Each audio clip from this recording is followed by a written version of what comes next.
আসসালামু আলাইকুম। আজকে আমার রিয়েল মানিতে ট্রেডিংয়ের আছে 2 দিন, দ্বিতীয় দিন চলতেছে।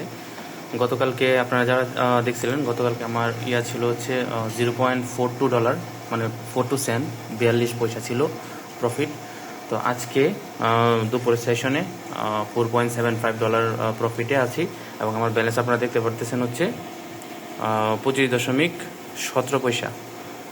তো ইনশাল্লাহ নেক্সট ডে আমরা প্রফিট টার্গেট রাখতেছি পার ডেতে $2 করে। তো দেখা যাক আমরা কতদিন আগাইতে পারি এরকমভাবে। আজকে আমাদের ট্রেডের হিস্টোরি যদি আপনি দেখেন, আজকে ট্রেডগুলো ছিল ইউরো জিবিপিতে, এবং হচ্ছে ট্রেড নেওয়া হয়েছিল অলমোস্ট 1 2 3 4 5 6 7 8 9 10 11 12 13 14টা 19, সরি এখান থেকে হচ্ছে ট্রেডগুলো নিয়েছি 1 2 3 4 5 6 7 8 9 10 11টা ট্রেড নিয়েছি। তার মধ্যে 2টা ট্রেড আমাদের লস আছে, তা অলমোস্ট 9টা ট্রেডই আমাদের হয়ে গেছে।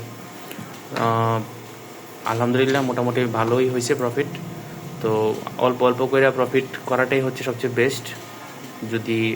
যদিও আমি অনেকগুলো শিওর শট এখানে পাইছিলাম, এই জায়গার মধ্যে আমি কয়েকটা শিওর শট পাইছিলাম। আমি চাইলে প্রায় $10-15 করে মেরেও প্রায় ডাবল করে ফেলতে পারতাম, বাট যেই টাকাটা যত তাড়াতাড়ি আসে ওই টাকাটা কিন্তু তত তাড়াতাড়ি কিন্তু চলে যায়।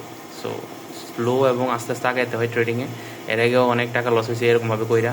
সো এখন হচ্ছে একটা রুলস এবং সেফটি মার্জিন প্লাস হচ্ছে money management, risk management follow কইরা কন্ট্রোলে রাই খাই হচ্ছে ট্রেডিংগুলো করা হচ্ছে। এখন দেখা যাক কতটুকু আগানো যায়।